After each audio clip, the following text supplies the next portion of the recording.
তো ইয়াসিন, যা শুনছি তোমার নামে জিলাপি নিয়ে তুমি নাকি কি একটা ঘটনা ঘটালা মসজিদের মধ্যে পবিত্র একটা স্থানে, তুমি এমন একটা ঘটনা ঘটাইছো। আচ্ছা আমার বলো সেদিন কি হয়েছিল। দেখ সভাপতি সাহেব, আমি তো খালি জিলাপি দিছিলাম।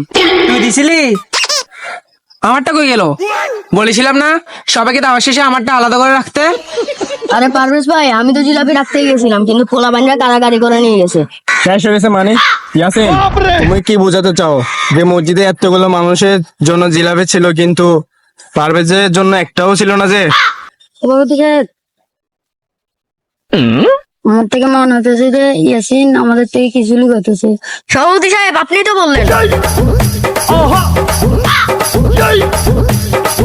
অবশ্যই আমাদের জন্য রাখলে কিন্তু খবর আছে, আমরাও কিন্তু জানি। আরে চুপ করেন তো আপনার। জাহিদ ভাই, আপনিই তো বললেন ইয়াসিন আমার জন্য সব ভালো ভালো জিলাপি রেখে দিন। জাহিদ ভাই, আপনি নিজেই তো জিলাপির 3টা প্যাকেট নিয়ে গেলেন। বলতে না বলতে আপনি নিজেই 3টা প্যাকেট সাবার করে দিলেন।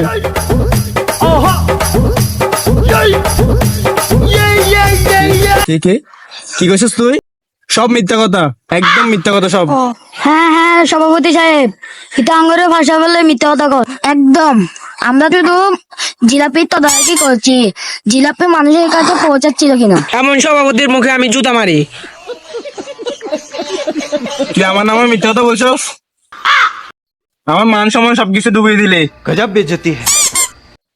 আরে মারছেন কেন? সত্যি কথা বললে কি মারতে হবে নাকি? ও, এই ছিল তাহলে ব্যাপার। আমার জিলাপি তোরা মেরে দিবি আর তোরা নিজেদের মধ্যে জুতা মারামারি করবি। বাহ, এ তো মানা যায় না। ইয়াসিন একটু দাঁড়া। 1 hour later. A few moments later.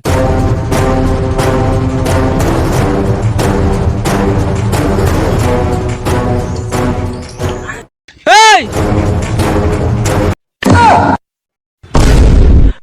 अरे मम्मी रे, बाप रे, नहीं नहीं नहीं नहीं नहीं नहीं नहीं नहीं, अरे नहीं भाई।